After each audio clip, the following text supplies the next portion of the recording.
Hey guys, this is McKgamer. Today on the McKgamer Show, we are reviewing E.T. for the Atari 2600. And what a great time to do it. When's a better time than Christmas than to talk about how a video game made by one of the greatest game designers of all time almost killed an industry forever.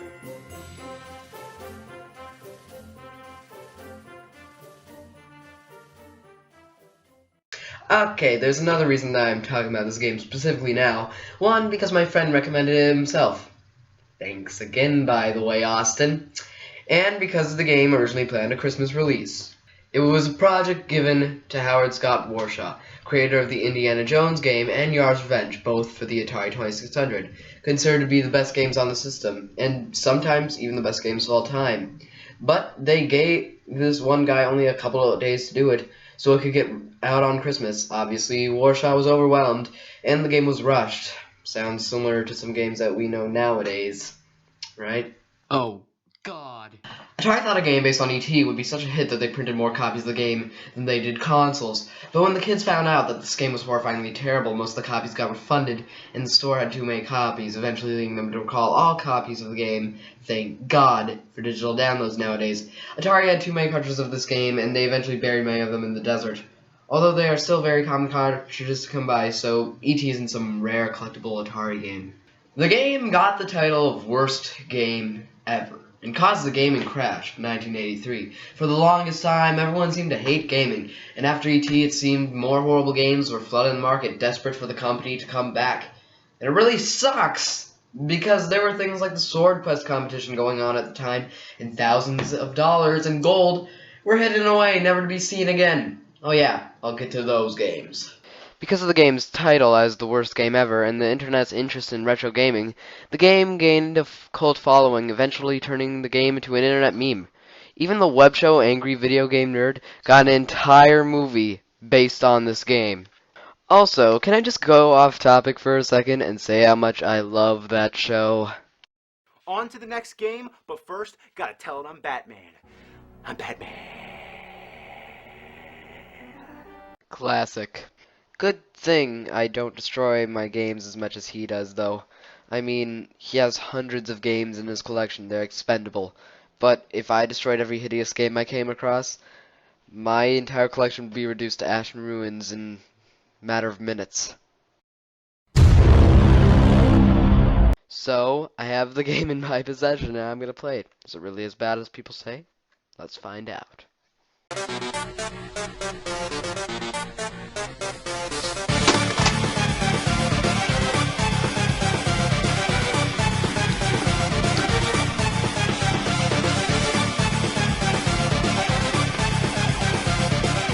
Okay, so we booted up and we are immediately greeted by a gigantic mucus monster. Great. Okay, so we crash land and then the ship just decides to take off despite the crash land. My first moments with this game were met with utter complete confusion.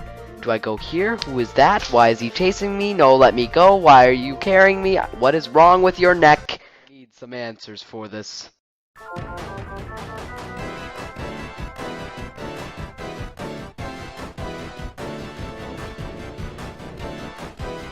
So when you play Atari, do you usually need explanation? No? 3-year-olds can play that crap. Don't sue me, 3-year-olds. This game requires extreme attention to the rules. You need to look up a tutorial online or have a boxed copy, which comes with the instruction manual, but who in the world is going to look for a boxed copy of the game? Especially because it was from the Atari era, when cartridges were made of an infusion of Diamond and George Washington's fake dentures. No one's gonna buy a box copy, everyone just threw the boxes away. It's like the extreme cruelty of every cryptic NES game ever, put into an Atari 2600 cartridge. Made by Porky Minch. On the most basic level I can put it, you're supposed to look for parts of the phone E.T. made in the movie to contact his home planet, so at least they are somehow following the plot of E.T., because from what I can tell, this resembles nothing else.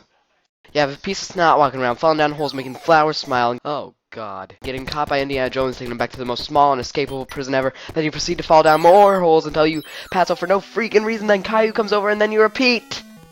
I mean, when I fall down a hole and then there's nothing in it, I feel cheated because then I have to fly out and...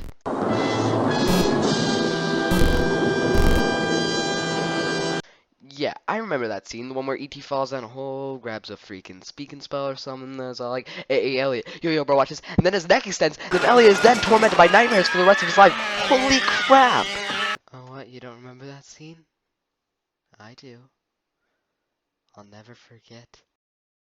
If it wasn't for the hole feature, maybe I wouldn't have a problem with the game. Why does there have to be holes? Why can't the items just be laid out on the ground? Wouldn't that be easier? It would probably cut the development time in half too, because no one would have to program the booger neck extending night terror machine. And the worst part of all of it is how if you get caught by the inspector character, he serves no purpose at all but to take all your parts. He's not looking for extraterrestrials, he's just being a jerk. Even with a text-based walkthrough and the manual, I couldn't figure out how to beat this game. It's too cryptic and too hard, and too glitchy. So, apparently, in the 1980s, there was a small video series called How to Beat Home Video Games, and E.T. just happens to be on the list. Maybe this will help me beat it. Atari has made E.T. a star for the second time in the most eagerly awaited video game cartridge since Pac-Man. No, I have to talk about that. Pac-Man was also responsible for the gaming crash of 1983. The Atari port was horrible. So I just think it's kind of funny that they would put the brand those two games in the same video and put them, yeah. Nope. This actually helped me a lot with the game. It's nice to have a video kind of tutorial on the game, especially since on the internet there isn't many tutorials on the game because, well, everyone knows that's really horrible and they don't want to play it. Just like me. So, armed with this new knowledge, I kind of felt better about playing the game. Equipped with this knowledge, I definitely did better than I did before at finding the pieces. And strangely enough, when I knew what to do and how to do it, I actually had a bit of fun with this game. I think that the small things, kind of like just repeatedly falling down wells and stuff, and the kind of small glitches of the game kind of alienated gamers from it. And the fact that if you couldn't really figure out how to play it without some sort of tutorial might have also strayed kids away from it too. The game is riddled with glitches and some unforgivable stuff, but when you know how to play it, it's not all that terrible. I'm not saying it's a good game, it's far from it, and it's still hard. I couldn't even beat it with the tutorial, but I got farther than I did at least. And, it's a passable game if you know what you're doing, and it's a good time waster. I've been looking mostly on the negative side for this review because I thought that's what people would expect, but after playing this for a while, it got addicting somehow. It's a bad game, but playable. I think if the guy had a bit more time working on this game, it could have been something pretty good. I mean, from what I've heard, this guy only had around 5 weeks to make this game. Yeah, that's bull. But there's still some unexplained stuff. I've heard people call this game as much as evil, even the people who actually have played it with instructions.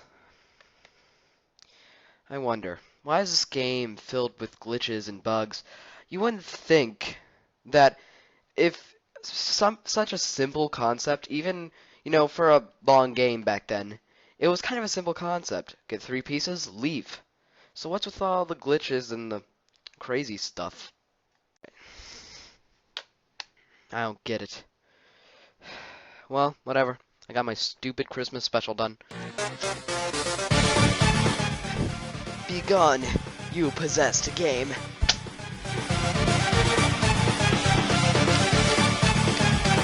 Merry Christmas. Merry Christmas. I don't know what was with that ending. It was weird. I don't even know what happened. It was, the cartridge was bad. That was good. Somehow. What? I don't even I don't even know what I meant. Was demon? Was demon, but it was good? I don't know. Good job, Adam.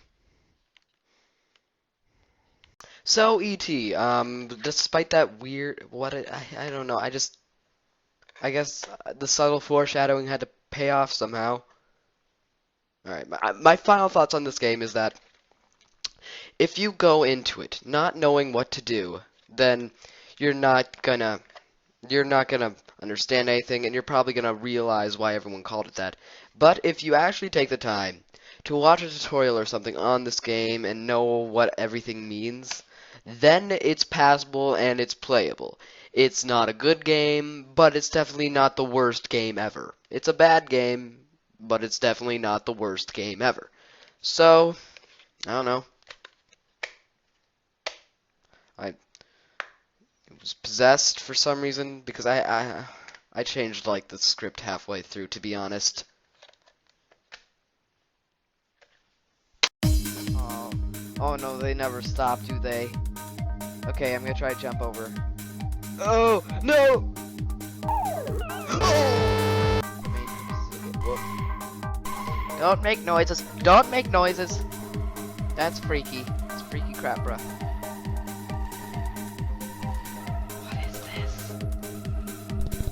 What is that? His teeth are perfect. Yeah, they are, but they're disturbingly perfect. He looks like he's constipated.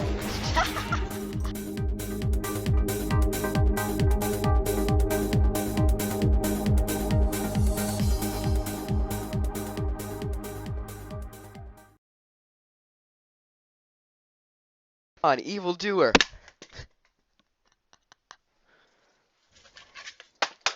Good job. Start down here.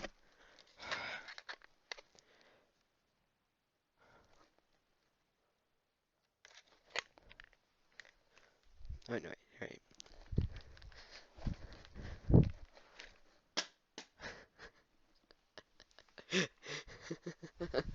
You need water? No.